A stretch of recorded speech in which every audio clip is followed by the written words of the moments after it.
বিসমিল্লাহির রহমানির রহিম। প্রিয় স্টুডেন্টস, আমাদের সমাবর্তন লেকচারের একই ভিডিওর দ্বিতীয় অংশে তোমাদেরকে স্বাগতম। অর্থাৎ একই লেকচারের দুটি ভিডিও করা হয়েছে। এর দ্বিতীয় ভিডিওতে তোমাদেরকে স্বাগতম। এর আগের ভিডিওতে আমরা আলোক সমাবর্তন কি জিনিস সেটা বুঝে আসছি। এখন আমরা দেখতে চাই যে আলো কিভাবে সমাবর্তন করা যায়। দুইটা ভাবে করা যায়, একটা হচ্ছে প্রতিফলনের সাহায্যে সমতল সমাবর্তন করা যায়, আমি সমতল শব্দটা লিখি নাই, আবার প্রতিসরণের মাধ্যমে। ঠিক আছে, তো আমরা প্রতিসরণের মাধ্যমে একটা পরে আসব। এখন প্রতিফলনের সাহায্যে ব্যাপারটা বুঝবো। প্রতিফলনের সাহায্যে ব্যাপারটা বোঝার আগে আমরা জানি এখানে বায়ু আর কাঁচ, এটা দুইটা মাধ্যম দেওয়া আছে। বায়ু হালকা মাধ্যম এবং কাঁচ ঘন মাধ্যম। তো আমরা সবাই জানি এটা। আর এইখানে চিত্রের মধ্যে পি কিউ হচ্ছে দুটি মাধ্যমের বিভেদ তল, এবং এম আর এন হচ্ছে কি হচ্ছে যে বিন্দুতে আলোক রশ্মি আপাতিত হচ্ছে তার বিভেদ কি হচ্ছে তার উপর অঙ্কিত অবিলম্ব। এই আপাতিত রশ্মি অবিলম্বের সাথে যে কোণ উৎপন্ন করে তাকে বলা হয় আপাতন কোণ, এবং তার মানটা হচ্ছে θ1। তাকে ধরে নিলাম আর কি, তোমরা যদিও আই ইত্যাদি দিয়ে শিখছো। আর এইখানে আলোক রশ্মি হালকা থেকে ঘন মাধ্যমে যখন যাবে তখন কি হচ্ছে অবিলম্বের দিকে বাঁকিয়ে যায়, এইভাবে যাচ্ছে না, তাহলে এইভাবে অবিলম্বের দিকে চলে গেল। এবার ওই এটাকে বলে প্রতিসারিত রশ্মি। প্রতিসারিত রশ্মি কি হচ্ছে তোমার অবিলম্বের সাথে যে কোণ উৎপন্ন করে সেটাকে বলে প্রতিসরণ কোণ, এবং ধরে নিলাম সেটা হচ্ছে θ2। এই হচ্ছে তোমার ব্যাপার। এখন কাছে আলোক রশ্মি আপাতিত হলে শুধুমাত্র যে আলোক রশ্মি প্রতিসারিত হয় তা না, কিছু পরিমাণ আলোক রশ্মি কিন্তু প্রতিফলিত হয়ে যায়। এইভাবে প্রতিফলিত হয়ে যাবে। যারা প্রতিফলিত হয়ে যাবে তারা প্রতিফলনের নিয়ম মেনে এই ক্ষেত্রে আপাতন কোণ আর প্রতিফলন কোণ হবে। যদি আমার চিত্রটা দেখতে ব্যাখ্যা মনে হচ্ছে তাহলে তখন তোমরা কি বলবা, প্রতিফলন কোণ, এবং সেটা θ1। এইভাবে আমরা লিখে রাখলাম। অর্থাৎ আপাতন কোণ আর প্রতিফলন কোণ, আর এটা নিয়ম অনুসারে কি হচ্ছে এটা পরস্পর সমান, আবার এটা আপাতন কোণ আর এটা হচ্ছে প্রতিসরণ কোণ। এখন চিত্রটা আরেকটু সঠিকভাবে আঁকি। এখন যেহেতু সমাবর্তন পর্ব, তখন ওই আপাতিত রশ্মি যে বিভিন্ন তল কম্পন আছে ইলেকট্রিক ফিল্ডের, সেটাকে আমি এভাবে দেখালাম আপাতন কোণ, আর বাকি সবকিছুই আছে। আর এটা হচ্ছে প্রতিফলিত রশ্মি। আর ম্যালাস নামক একজন বিজ্ঞানী সে দেখিয়েছে যে কাঁচ ফলকের উপরে যদি আলোক রশ্মি 57 ডিগ্রি কোণে পড়ে, স্পেশালি একদম 57 ডিগ্রি স্পষ্টভাবে উল্লেখ হয়েছে যে 57 ডিগ্রি কোণে পড়ে, তাহলে একটি রশ্মি তো প্রতিসারিত হচ্ছে আর একটি রশ্মি প্রতিফলিত হয়ে যাবে। যে রশ্মিটি প্রতিফলিত হয় সেই প্রতিফলিত রশ্মিটি সমতল সমবর্তিত হয়ে যায়। তাহলে দেখো প্রতিসারিত রশ্মি কিন্তু হচ্ছে না। তাহলে এখানে আপাতিত রশ্মি আমরা যদি এটা ও নাম দিই আর এটা যদি এ ও দেই, তাহলে এ ও আপাতিত রশ্মি, ও বি প্রতিসারিত রশ্মি কিন্তু সমবর্তিত হয় নাই। প্রতিফলিত রশ্মি হচ্ছে ওসি সমবর্তিত হয়েছে, সমতল সমবর্তিত হয়েছে। এই যে একটা সমবর্তন হলো, এই ধরনের সমবর্তনটাকে বলা হয় প্রতিফলনের সাহায্যে সমবর্তন। ঠিক আছে, তখন এই যে এই আপাতন কোণের মান কত হবে, 57 ডিগ্রি। এবং ম্যালাস এটা দেখিয়েছেন যদি এখানে আপাতন কোণের মান 57 ডিগ্রি হয় আর এটা যদি কাজ হয়, তাহলে এই যে প্রতিফলন কোণ আর এই যে এই যে প্রতিফলিত রশ্মি এবং এই যে প্রতিসারিত রশ্মি, এই দুটির অন্তর্ভুক্ত কোণ 90 ডিগ্রি হয়ে যায়। অর্থাৎ এটা 90 ডিগ্রি হয়ে যায়, এখানে 90 ডিগ্রি হয়ে যায়। বুঝতে পারছো? তাহলে আমরা বলতে স্নেনের সূত্র বা প্রতিসরণের সূত্র অনুসারে আমরা বলতে পারবো প্রতিসারাঙ্ক মি হচ্ছে প্রতিসারাঙ্ক, মনে হচ্ছে আপাতন কোণের সাইন আর প্রতিসরণ কোণের সাইনের অনুপাত একটা ধ্রুব সংখ্যা। তাহলে আপাতন কোণের সাইন হচ্ছে সাইন θ1 আর প্রতিসরণ কোণ এখানে θ2 লিখে দিচ্ছি। তাহলে সাইন θ2 ইকুয়াল টু কত, এই হচ্ছে প্রতিসরণ কোণ। কিন্তু যে ম্যালাস বলছেন কি যে প্রতিফলিত রশ্মি এবং প্রতিসারিত রশ্মি তোমার কি হয়ে যাবে 90 ডিগ্রি। তাহলে এটা তো এক সমকোণ, এম ও এন, এটা হচ্ছে এক সমকোণ। এর মধ্যে সি ও বি যদি 90 ডিগ্রি হয়ে যায়, তাহলে θ1 আর θ2, এটা কিন্তু θ2 না, যে মুছে গেছে কেন জানো, এখানে θ2 লিখে রাখি। এই দুটির সমষ্টি হয়ে যাবে কত, 90 ডিগ্রি। তাহলে তুমি বলতে পারবা θ1 প্লাস θ2 ইকুয়াল টু কত আসতেছে 90 ডিগ্রি। সুতরাং θ2 সমান কত, 90 ডিগ্রি মাইনাস θ1 মানটা আমি যদি এখানে বসিয়ে দেই, তাহলে কত আসলো, mu equal to sine θ1 by sine 90 minus θ90 minus θ2 এর মান বসাচ্ছে তো θ1, তাহলে সাইন 90 মানে সেটা কস হয়ে যাবে। তাহলে সাইন θ1 cos থিটা 1, তার মানে এটা হচ্ছে কত tan থিটা 1, ঠিক আছে। তাহলে এই হচ্ছে তোমার মিউ ইকুয়াল টু এটা, মিউটা হচ্ছে উক্ত মাধ্যমের প্রতিসরাঙ্ক। এটা তোমার এই যে এখানে যে থিটা 1, এই থিটা 1টাকে তখন বলা হয় সমাবর্তন কোণ। তাহলে সমাবর্তন কোণের সংজ্ঞাটা তুমি কি লিখতে চাও বা কি বলতে, আর এটাকে আবার ব্রুস্টারের সূত্র বলা হয়, ব্রুস্টারের সূত্র। আর এই কোণের নাম হচ্ছে সমাবর্তন কোণ। সমাবর্তন কোণের সংজ্ঞাটা আমি লিখছি। তাহলে সমাবর্তন কোণের সংজ্ঞাটা কেমন দাঁড়াচ্ছে, যে থিটা 1টাই সমাবর্তন কোণ। সমাবর্তন কোণ হচ্ছে যে কোণে আলোক রশ্মি প্রতিফলিত হলে, এই যে দেখো আপাতন কোণ থিটা 1, প্রতিফলিত কোণও কি হচ্ছে থিটা 1, তাহলে এই থিটা 1কে প্রতিফলন কোণও বলা যেতে পারে। সেই হিসাবে বলা হচ্ছে যে কোণে আলোক রশ্মি প্রতিফলিত হলে প্রতিফলিত রশ্মি সম্পূর্ণ সমাবর্তিত হবে। এই প্রতিফলিত রশ্মিটা সম্পূর্ণ সমাবর্তিত হবে। সম্পূর্ণটার নিচে একটা বক্স আছে, তাহলে আবার অসম্পূর্ণ সমাবর্তন কি জিনিস, সমাবর্তিত হয় তাকে সমাবর্তন কোণ বলে। আমি বলেছি এই আপাতন কোণের মান 57 ডিগ্রি না, তো 57 ডিগ্রির চেয়ে বেশিও হতে পারে, কমও হতে পারে। তখন ওসি রশ্মিটা সম্পূর্ণ সমাবর্তিত হয় না, তখন আংশিক সমাবর্তিত হয়। তখন ওই উক্ত মনে করো 56 ডিগ্রিকে তখন আর সমাবর্তন কোণ বলা হবে না, 58 ডিগ্রিকে বলা হবে না, যদি এটা নির্দিষ্ট একটা মানে ধরা হয়েছে মেলাসের 57 ডিগ্রিকে তখন ধরা হবে, তাই না। তাহলে ওগুলা 56 ডিগ্রি কোণে আপাতিত হলে তখন কি হবে, বা 58 ডিগ্রি হলে তখন আলোক রশ্মিটা কি হয়ে যাবে, আংশিক সমাবর্তন। এই কারণে ওই রশ্মিগুলো সম্পূর্ণ সমাবর্তিত হলে তখন তাকে সমাবর্তন কোণ বলে। আচ্ছা, সংজ্ঞা তো এটা এখানে আছে, এটা এইভাবে সংজ্ঞা দেয়া যায় এবং আছে কোনো বইয়ের ভিতরে, যে আপাতন কোণের যে মানের জন্য প্রতিফলিত রশ্মি, এটা বলা যেতে পারে, কারণ এই থিটা 1 তো আপাতন কোণ, এখানে পড়লে থিটা 1 প্রতিফলন কোণ। এই কারণে যে কোনো যে আলোক রশ্মি প্রতিফলিত হলে প্রতিফলিত রশ্মি সম্পূর্ণ, যে কোণে আলোক রশ্মি প্রতিফলিত হলে, তাহলে মানে এইখানকার থিটা 1 এর কথা বলা হচ্ছে, এই থিটা 1 এর কথা তো বলা যেতে পারে। তাহলে কি হচ্ছে, আপাতন কোণের যে মানের কারণে কোনো কাজ ফলকে প্রতিফলিত রশ্মি সম্পূর্ণ সমাবর্তিত হয়, সেই কোণটাকে তখন কি বলা হয়, তোমার সমাবর্তন কোণ। আর এইখান থেকে আমরা কি বলতে পারি, সমাবর্তন কোণের ট্যানজেন্ট প্রতিফলক মাধ্যমের প্রতিসরাঙ্কের মানের সমান। তাহলে এই যে এটাকে আমরা এইভাবে লিখতে পারি, সমাবর্তন কোণের ট্যানজেন্ট প্রতিফলক মাধ্যমের প্রতিসরাঙ্কের সমান। এইটাই ব্রুস্টারের সূত্র। এই যে ব্রুস্টারের সূত্র এখানে লিখে রাখছি না, ব্রুস্টারের সূত্রের বিবৃতি যদি হয় তাহলে এটি হচ্ছে ব্রুস্টারের সূত্রের বিবৃতি। তাহলে আমরা তখন দেখলাম যে প্রতিফলনের সাহায্যে কিভাবে সমাবর্তন করা যায়, এরপরে আমরা দেখব হচ্ছে প্রতিসরণের সাহায্যে কিভাবে সমাবর্তন করা যায়। এবার আসো আমরা দেখতে চাই যে প্রতিসরণের মাধ্যমে দ্বৈত প্রতিসরণের সাহায্যে সমাবর্তিত আলো উৎপাদন। দ্বৈত প্রতিসরণের ব্যাপারটা 1 মিনিটের ভিতরে বুঝে যাবা। কিছু কিছু ক্রিস্টাল আছে, স্পেশালি ক্রিস্টালগুলোর নাম বলে দিই, ক্যালসাইট, তারপরে আইসল্যান্ড স্পার বা কোয়ার্টার্স, হ্যাঁ ঠিক আছে, কোয়ার্টস। এই যে স্পেশাল কিছু ক্রিস্টাল আছে, সকল ক্রিস্টালের মধ্যে না, ঠিক আছে। আলোক রশ্মি প্রতিসারিত হলে 2টি প্রতিসারিত রশ্মি পাওয়া যায়। কিছুক্ষণ আগে কিন্তু আলোর প্রতিসরণ দেখানো হয়েছে, সেখানে প্রতিসারিত রশ্মি একটা, কিন্তু স্পেশাল কিছু ক্রিস্টাল আছে তখন 2টি কি হয়, প্রতিসারিত রশ্মি পাওয়া যায়। এর মধ্যে একটি রশ্মি তোমার কি হচ্ছে প্রতিসরণের সূত্র মেনে চলে, আরেকটি রশ্মি প্রতিসরণের সূত্র মেনে চলে না।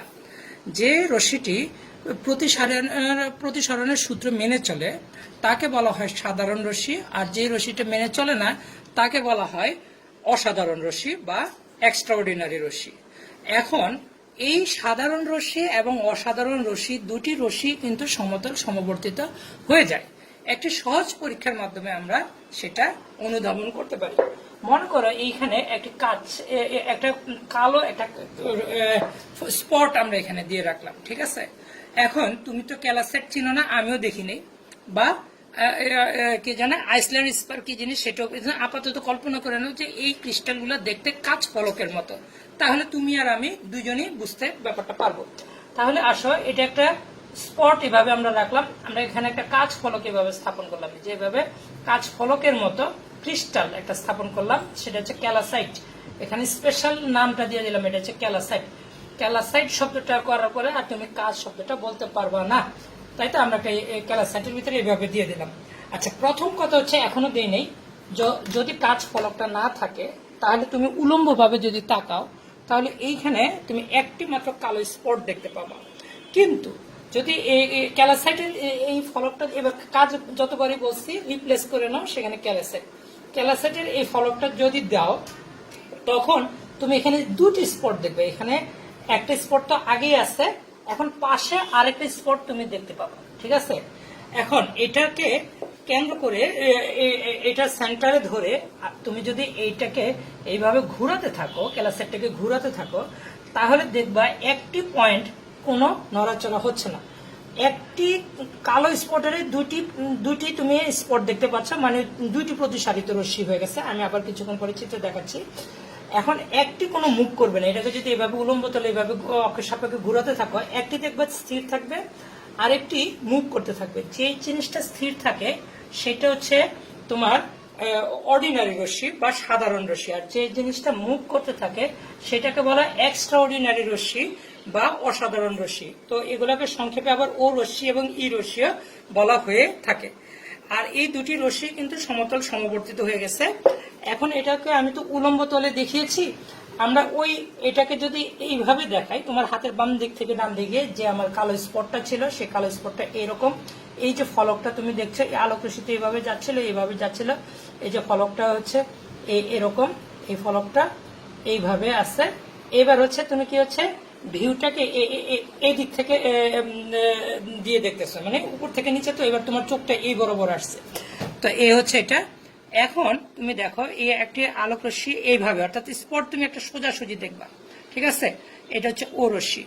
আর একটা রশ্মি তুমি দেখবে কি হচ্ছে এইভাবে গিয়ে এইভাবে চলে গেছে, তাই না, একটু যেটা মুভ করতেছে ই রশ্মি।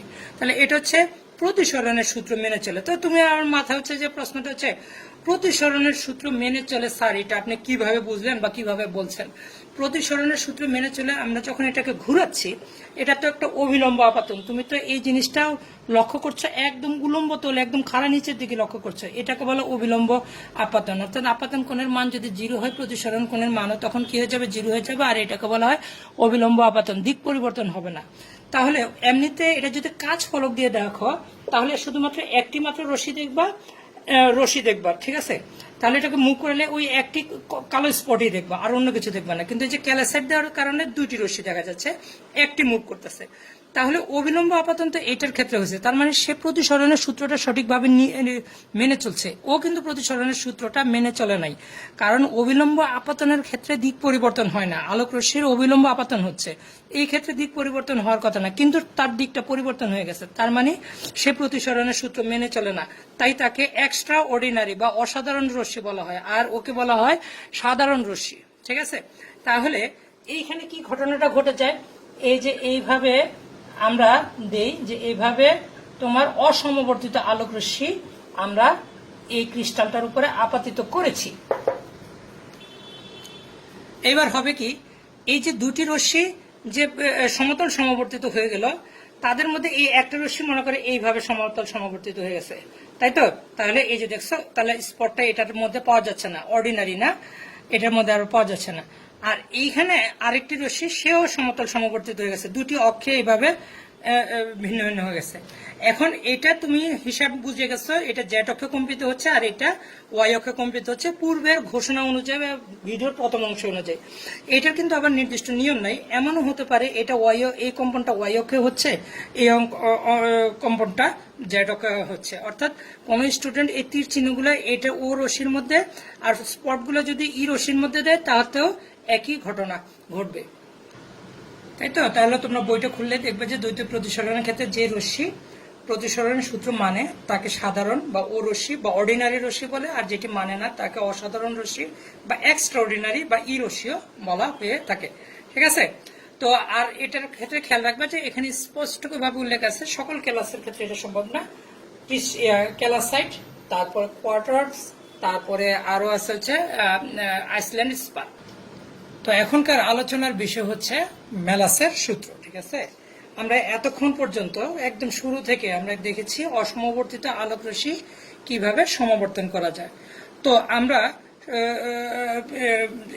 কি ব্যবহার করেছি, দুইটা ক্রিস্টাল, সমাবর্তক এবং অ্যানালাইজার পোলারাইজার এবং অ্যানালাইজার বা সমাবর্তক ও বিশ্লেষক, এরকম দুটি ক্রিস্টাল ব্যবহার করেছি।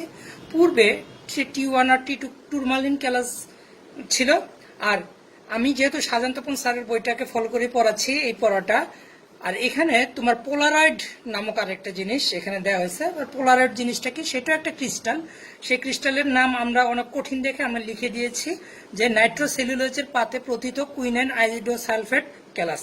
যদিও আমি ব্যাপারটা অত আমি চিনি না বা আমি জানি না, আইডিয়া অত ভালো নাই, তারপরে বলে রাখলাম আমাদের এমসিকিউ বা সকল ইনফরমেশন থাকার জন্য আমি বলে রাখছি।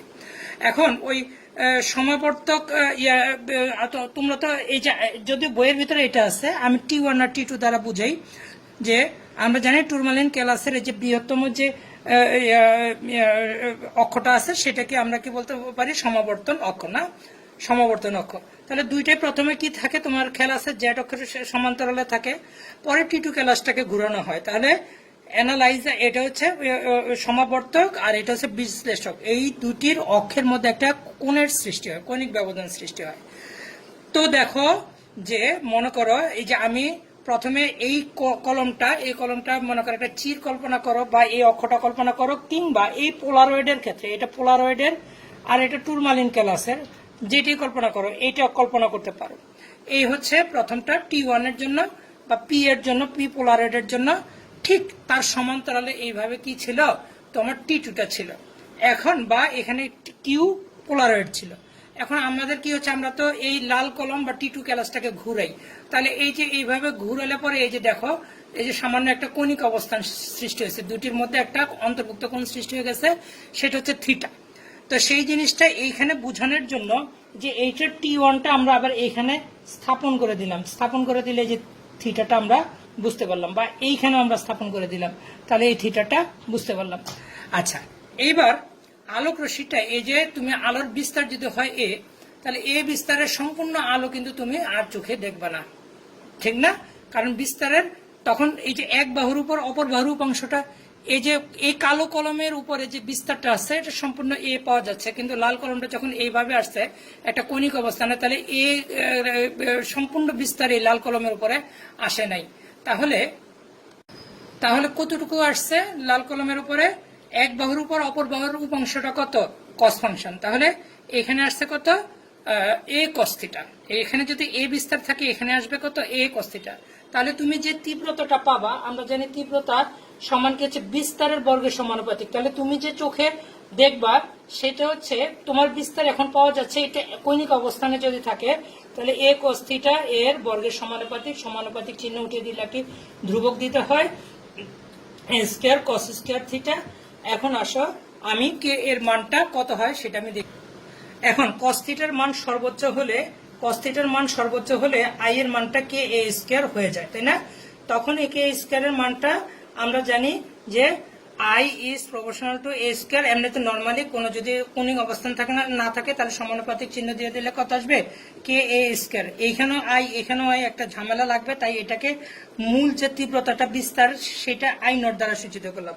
তাহলে এর পরিবর্তে আমরা রিপ্লেস করতে পারি কত, I naught cos square theta, তাই তো? তাহলে হয়ে গেল কি আমাদের তীব্রতাটা কস স্কয়ারের কসের বর্গের সমানুপাতিক আসতেছে, যা মেলাসের সূত্র নামে পরিচিত।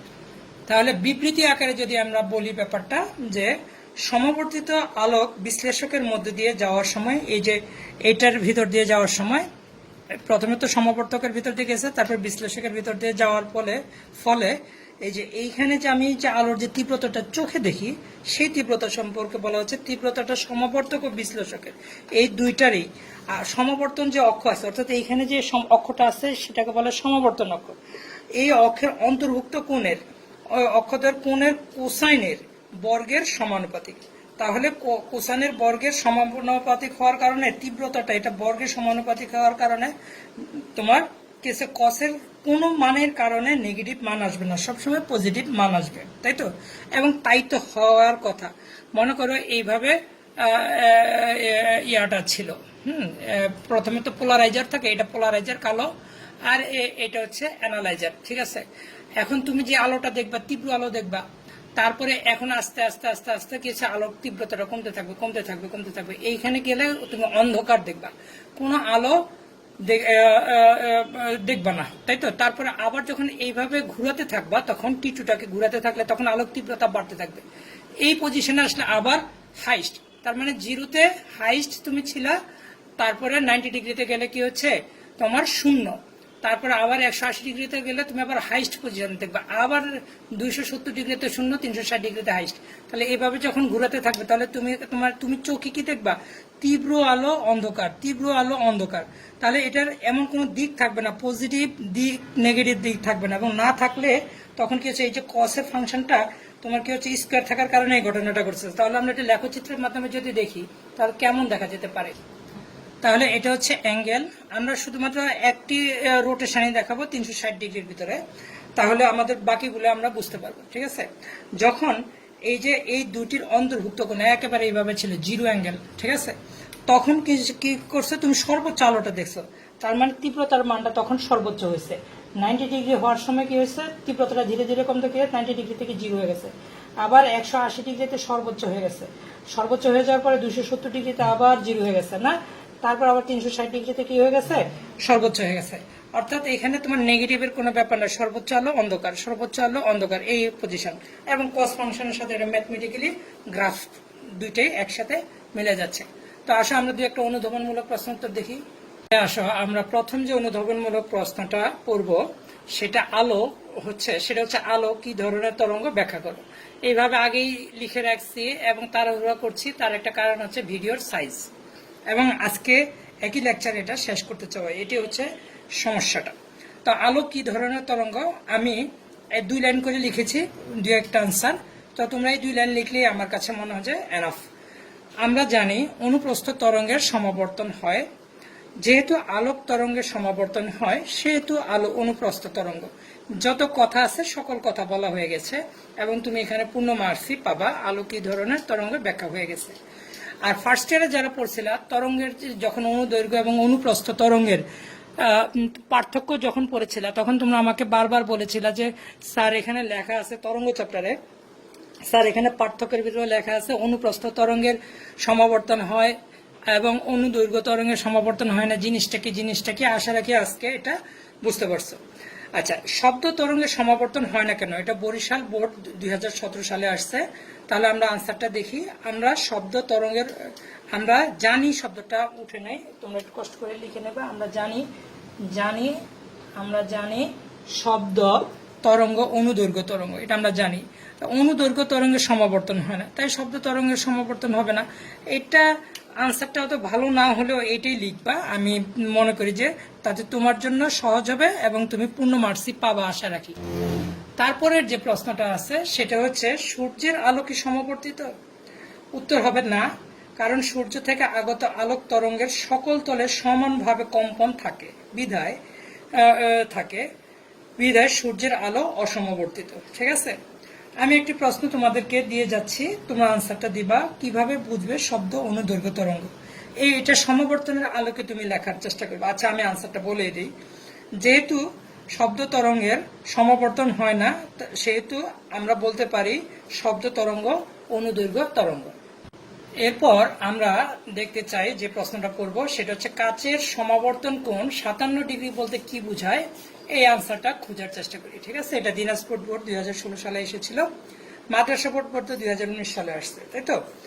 তো আসো, কাচের 57 ডিগ্রি বলতে আমরা কি বুঝি, আমরা তো এটা আমরা পড়ে আসছি কিছুক্ষণ আগে, যে 57 ডিগ্রি বলতে বোঝায় প্রতিফলন কোণের মান যদি 57 ডিগ্রি হয়, যে প্রতিফলিত রশ্মি পাওয়া যায় সেই রশ্মিটি সর্বোচ্চ সমতল সমাবর্তিত হয়।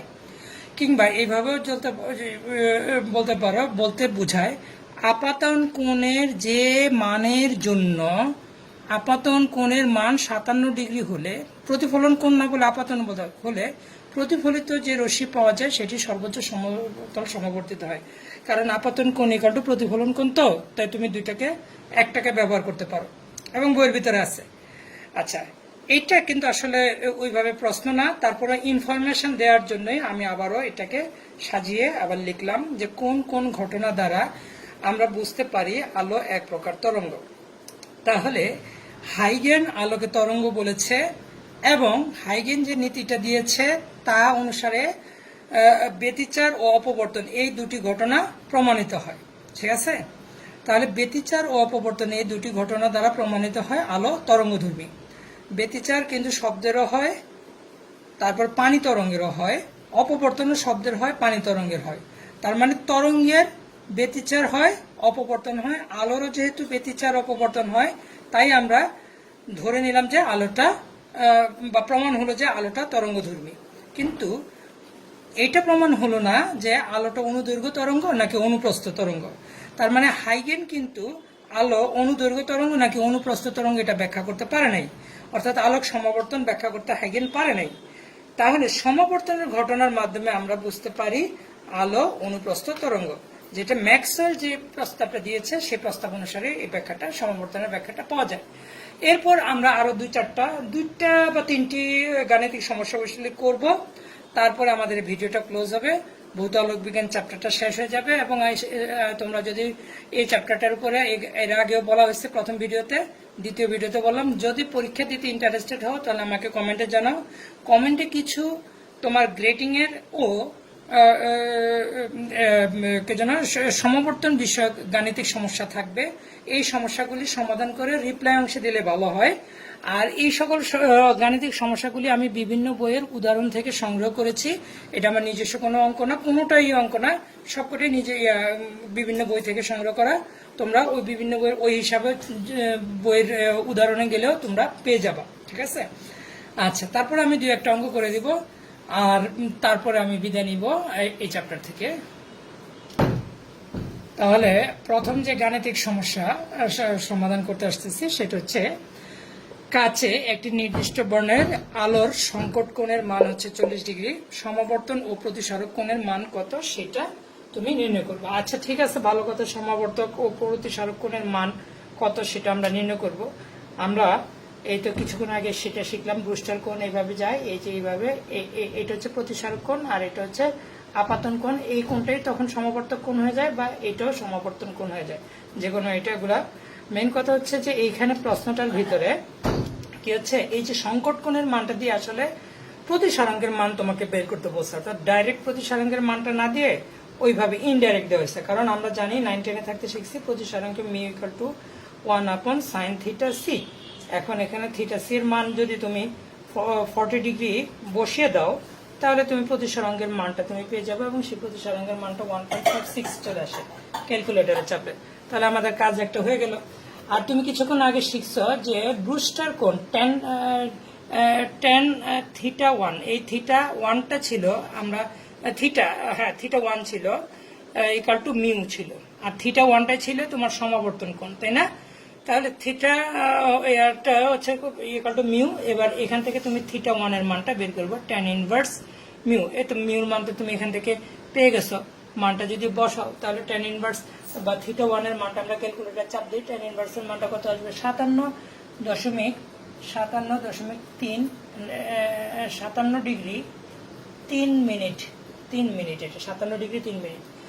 আর ওই যে এইভাবে ছিল, এখানে θ1, এটাও ছিল θ1, মনে আছে কিনা? আর এটা হয়ে গেছে θ2 এইভাবে। এবং এই ক্ষেত্রে এটার মানটা হয়ে যায় 90 ডিগ্রি, তাহলে এই দুটো সমষ্টি হয়ে যায় 90 ডিগ্রি। θ2টা হচ্ছে ওই যে প্রতিসারক কোণ, তার মানে θ2টার সমান তুমি লিখছো কত? θ2 ইকুয়াল টু হচ্ছে 90 ডিগ্রি বিয়োগ θ1। তাহলে এটা থেকে 90 ডিগ্রি থেকে এই মানটা যদি বিয়োগ দাও তাহলে প্রতিসারক কোণের মান পেয়ে যাবা। পরবর্তী গাণিতিক সমস্যা আমরা আসি। হীরকের পৃষ্ঠতলে একটি আলোক রশ্মি 60 ডিগ্রি কোণে আপাতিত হলো এবং 12 ডিগ্রি কোণে প্রতিসারিত হলো। এই যে কথাটা এখানে বলা হয়নি যে এই আপাতন কোণের এই মানের জন্য প্রতিফলিত রশ্মিটা তোমার সমবর্তিত হয়েছে কিনা এটা বলা হয় নাই। এটা বলা হয়েছে যে আলোক রশ্মি 60 ডিগ্রি কোণে আপাতিত হলে 12 ডিগ্রি কোণে প্রতিসারিত হয়। এটা দ্বারা আসলে বোঝাতে চায় যে তুমি এই ইনফরমেশনটা দিয়ে তুমি মিউর মানটা বের করো। তারপর বলছে হীরকের সমাবর্তন কোণ কত। তাহলে আমরা জানি প্রতিসারাঙ্ক ইকুয়াল টু আপাতন কোণের সাইন আর প্রতিসরণ কোণের সাইনের অনুপাত, আর θ1 হচ্ছে তোমার 60 ডিগ্রি, θ2 হচ্ছে 12 ডিগ্রি। এইখান থেকে মানগুলো বসে দিলে 4.16 প্রতিসারাঙ্কের মান পেয়ে যাবা। তাহলে এইবার আমি একটা কাজ করি, এটাকে আই আর আর দেই, কারণ এটা ভিন্ন ঘটনা, ঠিক আছে? এখানে আই এবং আর দিলাম, এটা আপাতন কোণ আর এটা হচ্ছে প্রতিসরণ কোণ। সেই ক্ষেত্রে আমরা এটা বের করে ফেলছি। এখন ওই যে আমরা যখন ব্রুস্টার কোণ পড়ি tan θ1 ইকুয়াল টু মিউ, অর্থাৎ এই মিউর মানটা এখন এখানে বসিয়ে দিলে এই থিটা ওয়ানটা কিন্তু সমাবর্তন কোণ, যার ফলে এখানকার থিটা ওয়ান আর থিটা টুটাকে আমরা রিপ্লেস করে দিয়েছি আই এবং আর দ্বারা, কারণ এখানে বলা হয়নি যে সেটা এখানে প্রতিফলিত রশ্মি সমবর্তিত হয়েছে কিনা, এটা বলা হয়নি।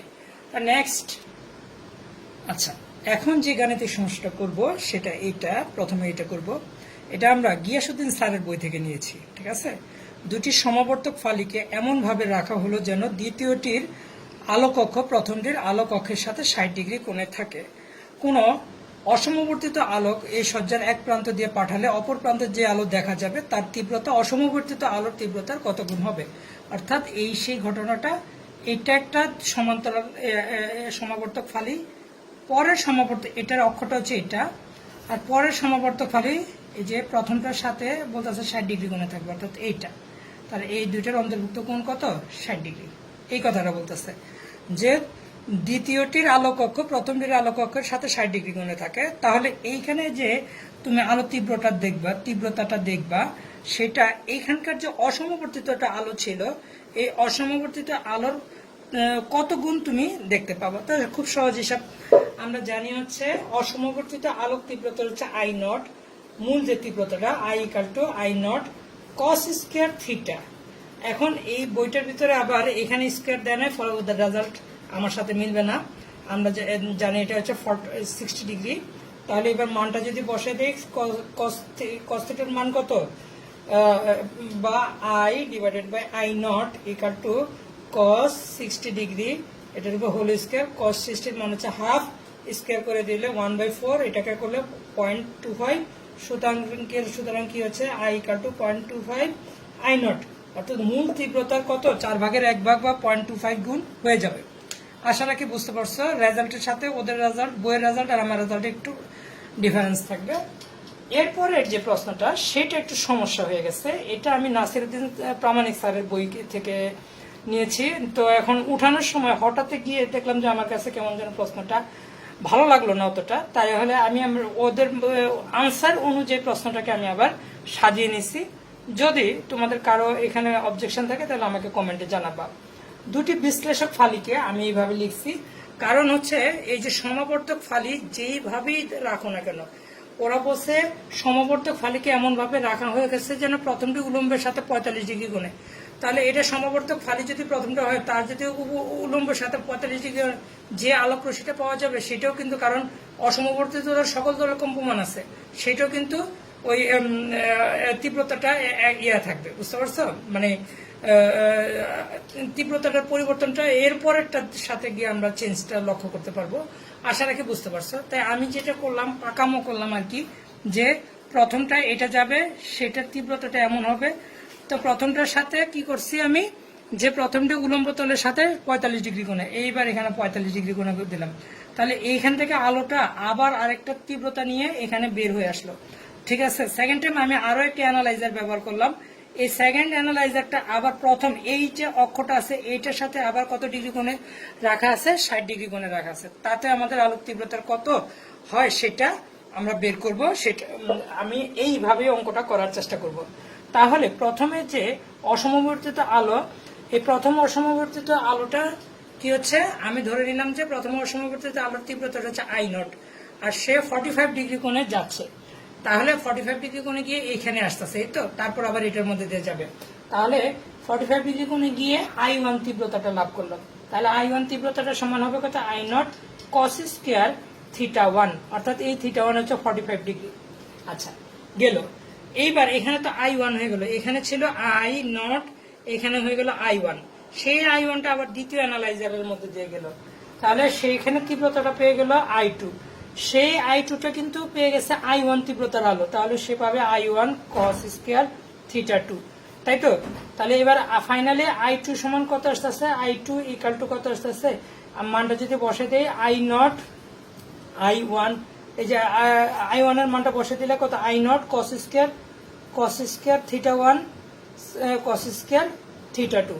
এইবার আসো থিটা 1 এর মান 45 ডিগ্রি বসাই দাও, আর থিটা 2 এর মানটা 60 ডিগ্রি বসাই দাও। বসাই দিয়ে এবার I2 এর মানটা কত হয়ে যাবে সেটা তুমি বের করে নিবা আর কি, আই নটের কত গুণ হয়ে যাবে সেটা বের করে নিবা ক্যালকুলেটর চাপ দিয়ে। অঙ্কটার সাথে আমি হয়তো বইয়ের সাথে হয়তো হুবহু উঠাই নেই। হ্যাঁ, আমি আর কমেন্টে দিয়ে দিব, তোমরা কমেন্টও দেখবা, আর তোমাদের বই থাকলে তো তোমরা তো ওই হিসাবে করবা, কারো ডিফার করলে আমরা কমেন্টের মাধ্যমে জানাবা। ধন্যবাদ সকল স্টুডেন্ট, আশা রাখি ভালো আছে, সুস্থ থাকবা, বাসায় থাকবা, স্বাস্থ্যবিধি মেনে চলবা, আমার জন্য দোয়া করবা, আমিও তোমাদের জন্য দোয়া করি যেন পরীক্ষাগুলো খুব ভালো হয়। অনেক কষ্ট করলা তোমরা আমার সাথে থেকে থেকে ভৌত আলোক বিজ্ঞান চ্যাপ্টারটা পড়ে। আমরা আজকে ভৌত আলোক বিজ্ঞানের চ্যাপ্টারটা ক্লোজ করে দিলাম। আর তোমরা যদি পরীক্ষা দাও তাহলে কমেন্টে জানাবে, আর কমেন্টে কিছু গাণিতিক সমস্যাগুলি থাকতে পারে, করলে করো, না করলে নাই, আমার তেমন একটা আপত্তি নাই। সেগুলো হচ্ছে অনুশীলনী, বিভিন্ন বইয়ের অনুশীলনী ও উদাহরণে আছে, তোমরা সেখান থেকে করলে করতে পারো। ধন্যবাদ সকল স্টুডেন্ট, ভালো থেকো।